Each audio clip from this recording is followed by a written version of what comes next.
श्री शिवाय नमस्तुभयम। माता बहनों, आप सभी लोग जानते हैं कि 17 जून 2026 यानी बुधवार को पड़ रही है ज्येष्ठ माह की तृतीया तिथि। और माता बहनों, ये वह तृतीया तिथि है जो ज्येष्ठ मास में पड़ने वाली सबसे बड़ी तिथि है और इसका बहुत ही बड़ा और विशेष महत्व होता है।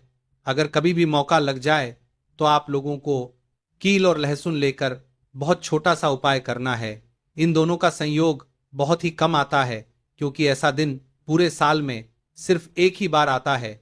और माता बहनों, आप सभी लोग जानते हो कि ज्येष्ठ मास विजय तृतीया तिथि का अगर सबसे बड़ा कोई उपाय है तो वह कील और लहसुन वाला उपाय है।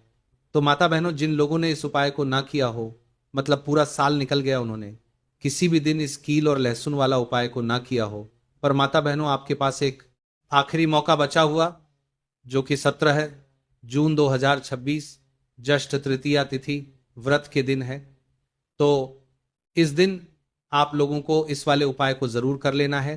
भले ही आपने पूरे महीने भर इस उपाय को ना किया हो, पर अगर आपने इस गंगा तृतीया तिथि के दिन अगर इस वाले उपाय को कर लिया तो आपको इस उपाय को करने का वह फल मिलेगा जिसकी आपने कभी कल्पना भी नहीं करी होगी।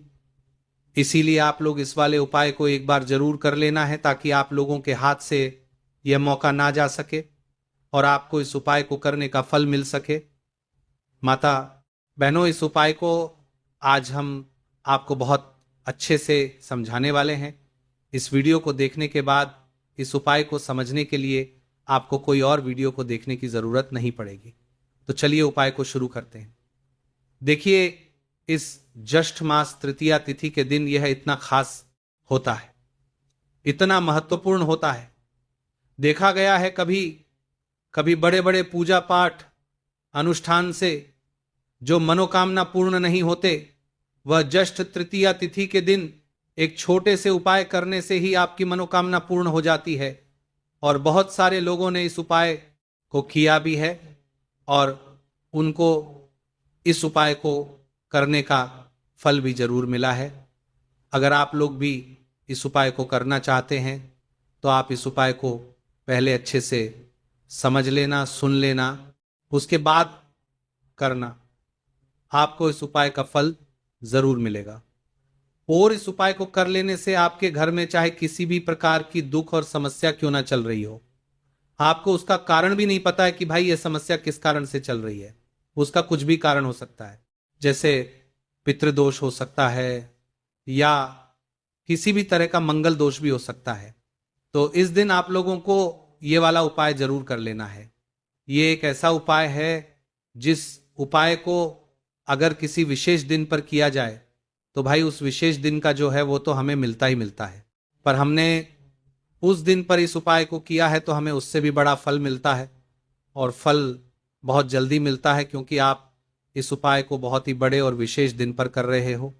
तो चलिए अब उपाय के बारे में बात करते हैं, लेकिन उससे पहले आप लोगों को यह जानना आवश्यक है कि आखिर यह उपाय किस समय करना है, किसको करना है और कैसे करना है।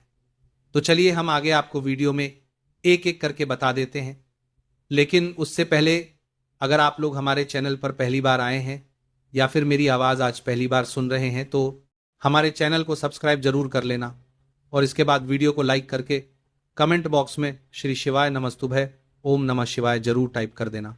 तो मेरी माताएं, इस कील और लहसुन वाला उपाय को हमें इस ज्येष्ठ मास तृतीया तिथि के दिन कैसे करना है, किसको करना है, किस समय करना है और कहां पर करना है, ये सारे सवालों के जवाब आपको इस वीडियो में मिल जाएंगे। और जो ये वीडियो देखेगा भाई, उसको कील और लहसुन वाला उपाय जरूर करना चाहिए क्योंकि इस दिन कील और लहसुन का भी बहुत ही बड़ा और विशेष महत्व होता है। और बात आ जाए कील और लहसुन वाला उपाय की तो ये सोने पर सुहागा वाली बात हो जाती है और ये एक बहुत ही बड़ा उपाय हो जाता है इस तृतीया तिथि का। तो अब माता बहनों, इस और लहसुन वाला उपाय को आखिर करना किसको है, सबसे पहले हम लोग वो बात जान लेते हैं। तो देखो, घर की जो बड़ी माताएं बहनें होती हैं, उन माताओं बहनों में से कोई भी एक बड़ी माता बहन इस वाले उपाय को कर सकती हैं। और अगर आप चाहे तो अपने घर में से सभी सदस्यों को भी इस उपाय को करवा सकते हैं। अगर किसी व्यक्ति की खुद की कोई मनोकामना है, खुद की कोई दुख और परेशानी है जो कि वो अपने लिए ही करना चाहता है, इस वाले उपाय को तो वो खुद अपने लिए भी कर सकता है। बाकी अगर कोई घर में से ऐसा है जो कि अपने पूरे घर परिवार की सुख और शांति के लिए ये वाला उपाय करना चाहता है तो भाई वो भी कर सकता है, उसमें भी कोई दिक्कत वाली बात नहीं है। कहने का मतलब यह है कि इस उपाय को हर एक सदस्य भी कर सकता है और पूरे घर परिवार के सदस्य के लिए घर की बड़ी माताओं बहनों में से कोई एक माता बहन भी कर सकती है।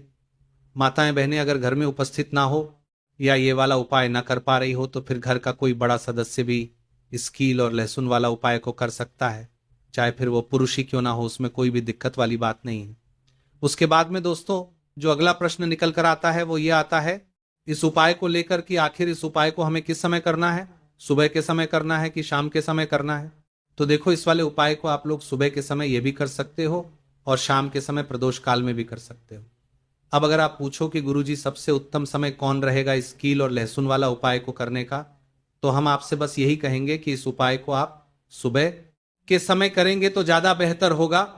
बाकी अगर प्रदोष काल शाम के समय भी करेंगे तो भी अच्छा होगा, उसमें कोई भी दिक्कत वाली बात नहीं है। तो चलिए जानते हैं इस विशेष उपाय के बारे में, लेकिन उससे पहले एक प्रार्थना। अगर आप चैनल पर नए हैं तो